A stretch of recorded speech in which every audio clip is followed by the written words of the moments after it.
Alright guys, brand new episode here of Studio JR. I'm Joseph, and we're getting ready to head down to Ray's place. This is going to be a big one. I'm really looking forward to doing this, and I'm glad you guys get to watch it with me. So let's go. Don't forget to like, comment, subscribe, and I hope you guys enjoy this one. I'm looking forward to it for a long time. Alright guys, so we made it to the place.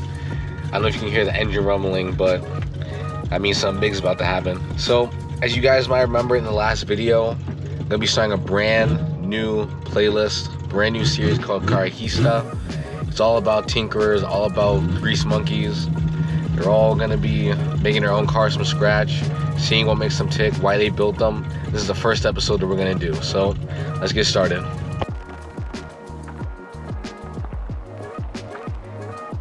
Hey, what's up, Ray? What's up, man? How you doing? I'm good. You didn't bother, I'm bothering you, am I? Nah, I'm good. All right, so can I ask some questions real quick? Yeah, sure. All right, so first question. Who is Rei Moloon? Well, he's an average guy with a childhood dream about building his own car and driving it in the track and having fun. And this is the result. When I was a kid, there used to be a cartoon series called Grand Prix, I believe, and that was what sparked the desire to do that. And it was about a guy that he wanted to race his cars, his own build race cars, and also racing too. And there's a clip right here for you.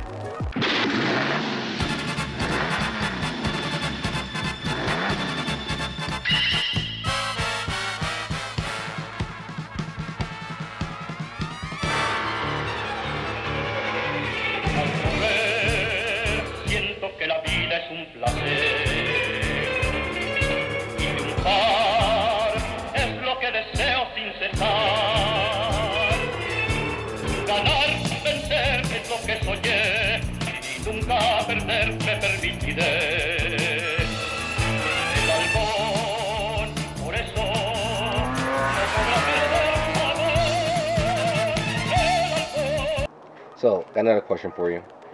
What's your favorite car? My favorite car is a BMW M1. It's called the Pro Car M1. Pro Car M1? Yes, and if you look at the shape and size of the car, it resembles a Ferrari. It looks like a Ferrari. It's from 1980s, I believe, 1979. One of those unique cars from BMW. And that was the inspiration for this car. All right, cool. Well, speaking of Fiero, why'd you pick a Pontiac Fiero? I like to be different. I don't follow a specific trend. Like, people, there's different bandwagons. You have the Turbo One bandwagon. You have the Mustang bandwagon. You have the, nothing wrong with that. But I just like to be different than everybody else. If they say white, I say black. If they say black, I say white. I say green or yellow. But it's very rare when you go to a track and you see a unique vehicle.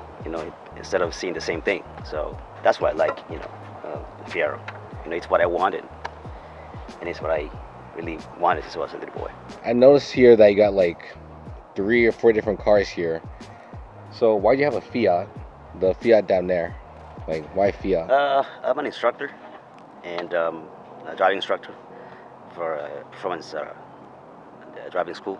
So I had to have a car where I can put my students in there, because sometimes you have to explain things to them, and sometimes it doesn't matter how you explain it to them.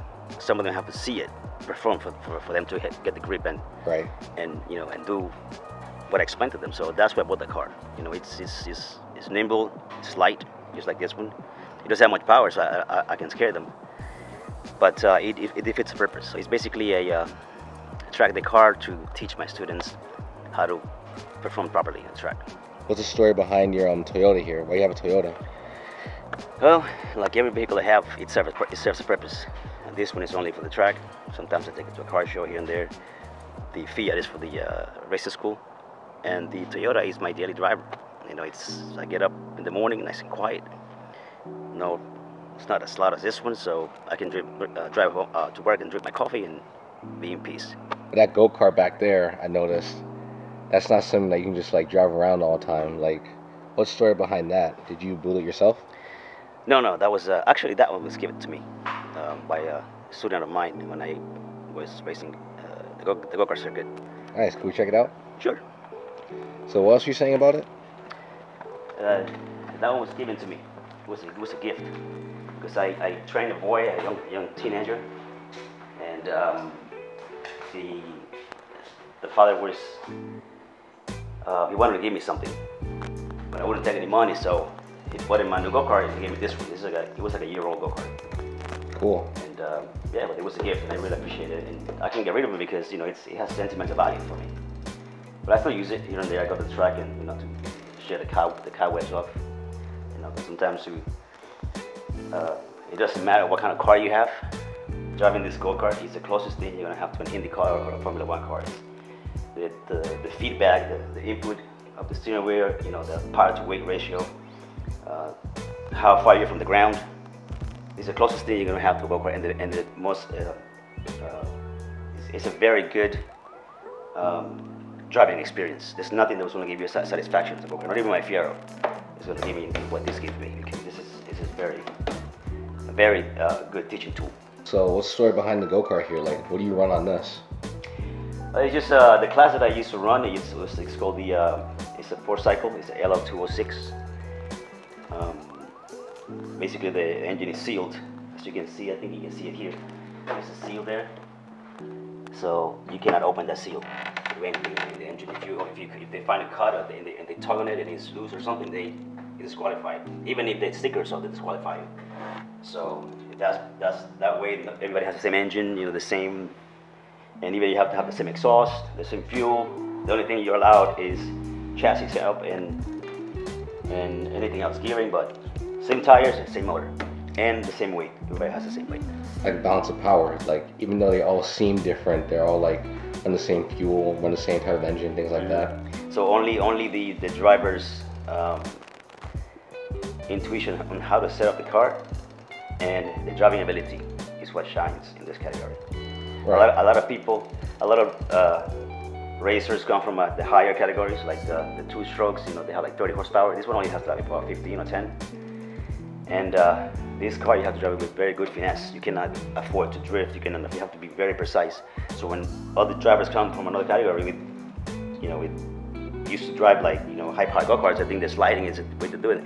Next thing you know, they're in last place. So you have to be really, really good, to drive these go-karts. You have to be very disciplined as far as your driving habits. What about cars do you personally love? I love all cars. I think I'm one of the people that think that every car has a story. Whoever has it. That's why when I see a Capri Classic with the big wheels, just like this height, I give them the thumbs up, because that's the way we're expressing, people's, attitudes, I guess. When I see somebody with a Corvette, with a Mustang, a car is unique to the person, and it finds the kind of personality, the person has. How did you learn so much about cars inside and out? Did you go like school for that? When I was a little boy, I had the privilege to work with a local racer in my teenage years, or early teenage years, back home in the Dominican Republic. His name was Tony Canawate, and he used to drive the GTU and the IMSA circuit. And I had the privilege to work with him on his 1974 Datsun C. And he taught me everything about engines, about car setup. And I was a little boy, I didn't understand everything, but now that I'm older, as I grew up, I understood, what he was trying to tell me. And it was not so much him, but his mechanic, who told me about all the engine, as far as the engine, is concerned. As far as the driving, it was him. He just told me, you have to, instead of following the same pattern when you drive, trying to find something extra every lap. Don't do the same thing, and see what you can find. You have to put the car at the limit. So I never forgot that. That's why I never drive the same way. I don't even find the line at a racing circuit. I try to go beyond that and see what I can find. He's the one responsible for teaching me that not every car is going to use the same racing line. Like a front-wheel drive car has a line on the track, and a rear-wheel drive car will have a different line. So because they're 2 different platforms. So he was the one who taught me that, and even to this day, I use the same principle, and I teach that to my students too. What is your favorite car brand? My favorite car brand. Well, we're waiting. It would be Ferrari. Wow, the big one. Ferrari, yeah. Not only because of what because the expensive cars. No, it's because of the uniqueness of what the Ferrari name is. This is an individual that did it his way, regardless of what everybody else said. And look at him now. Yeah, he's dead, but look at the legacy, that he left. You know, it teaches us that when you have something in mind, you can accomplish anything. Whether it's a car, a garden, or a bicycle, or whatever your dream is, if you stay on it and don't give up, you can accomplish everything you. Wise words. A lot of things to live by. So back to racing. How long exactly have you been racing? Well, I'm not like a professional racer or anything. I'm just, you know, I'm accredited. I'm a certified instructor from SCCA. I'm a certified instructor for the Porsche Club of America, which means nothing. But I can go to the local tracks, and because of my experience, you know, I don't have to have a racing license to go, you know, practice. And sometimes here and there I enter time attack events, like local time attack events, and that's what I do. As far as racing, how long I've been doing it? Not too long. I would say I don't know, 10, 12 years. But I've been into the car scene since, you know, driving actually at track, practicing for more than like 25 years.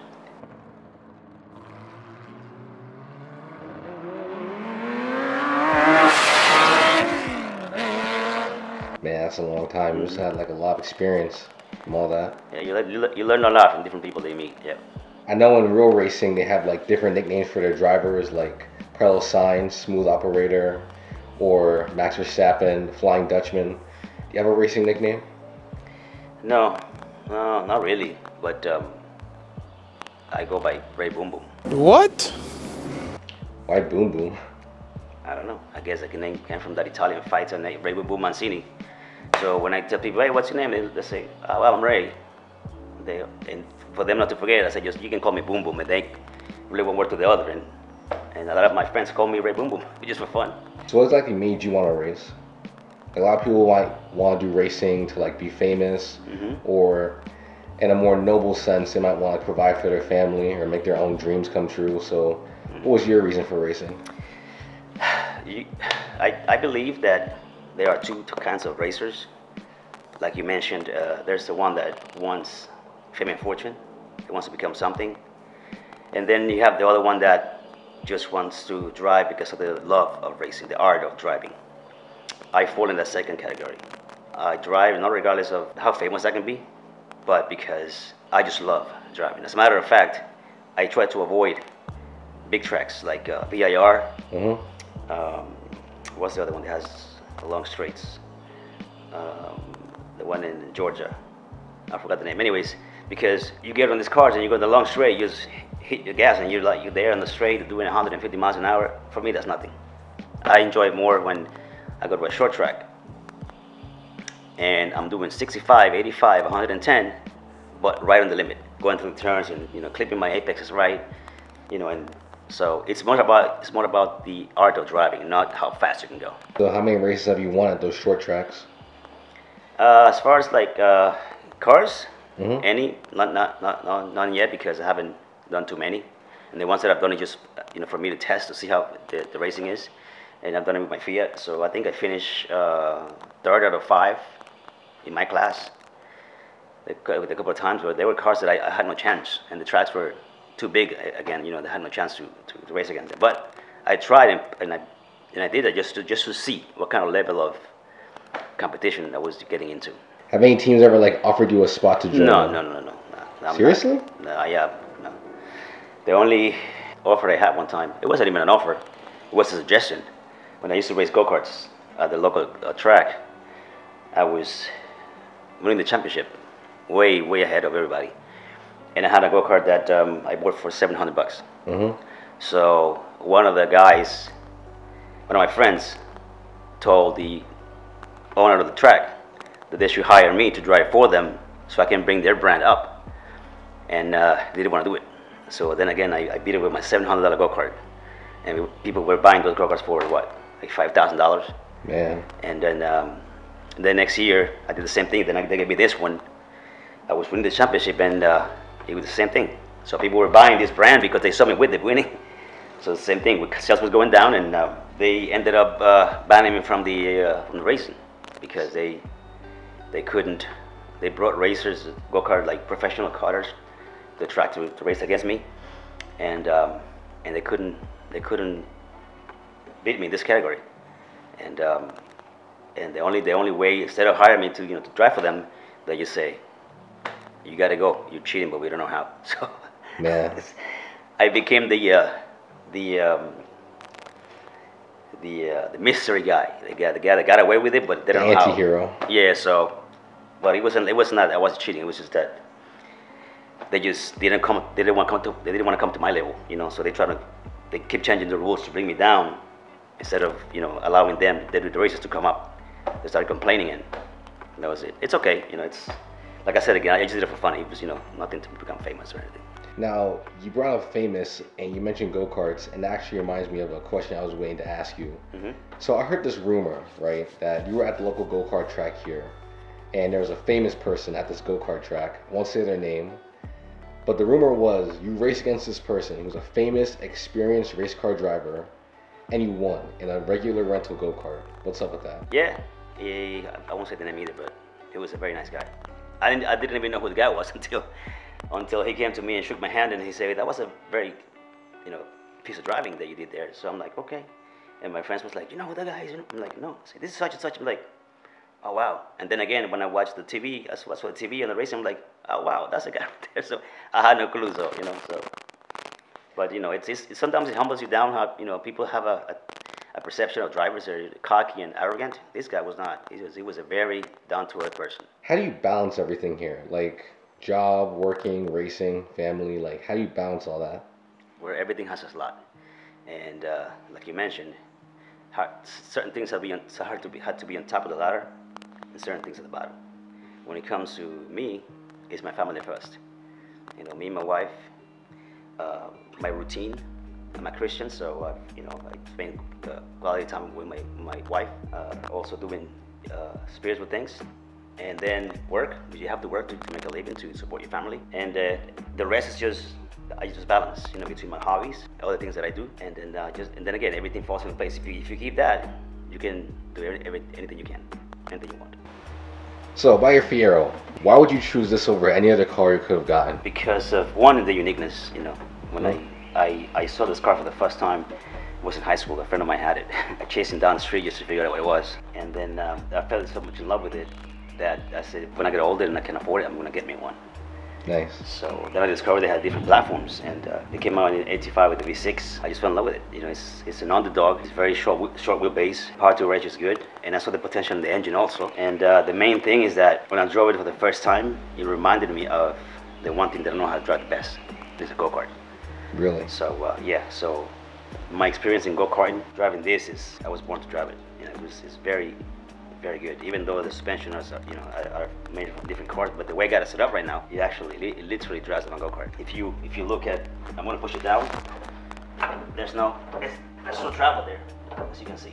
It's super stiff, and I got it just like my Fiero. So what can you tell us about these here? Like, are you working on like more cars, like 2 extra? Well, these are engines for the Fiero. A lot of people are into the LS engines and other things, but I just like to keep the original platform on it. This is a Chevy engine.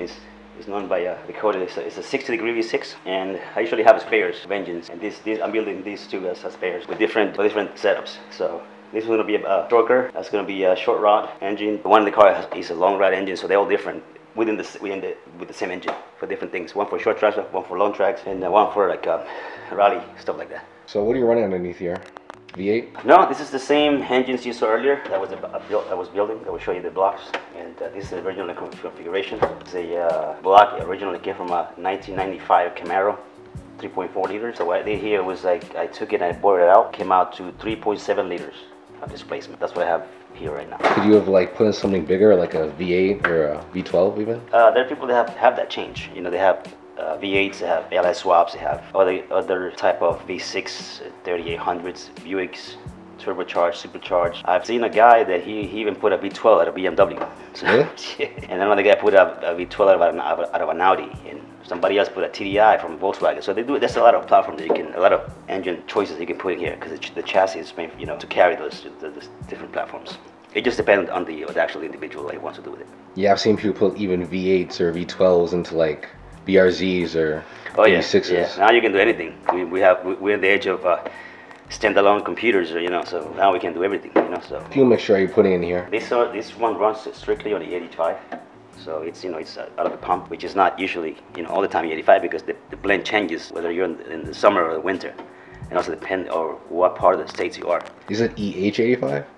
E85. E85. Yeah, E85. But it's not. It's probably like E65. E70. It just depends on the pump, the weather. The climate. It just it varies a lot. So what have you done to the engine exactly? This engine specifically, I have custom pistons. I have to make custom pistons because the rod length that I'm using on this one, it requires a custom piston set.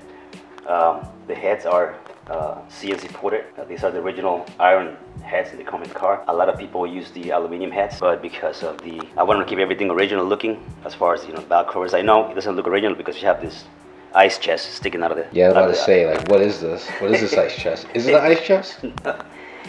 It's actually made for that purpose, but that's actually intake manifold, because this engine are known not to breathe properly because of the intake manifold that they have, because they have to be designed to fit inside the lid stock. So I just took that off and designed something that allows the engine to breathe properly, and that's what So you have to make an entirely new intake, because the one that I came with, it was like restricting airflow. It wasn't giving you enough airflow going out.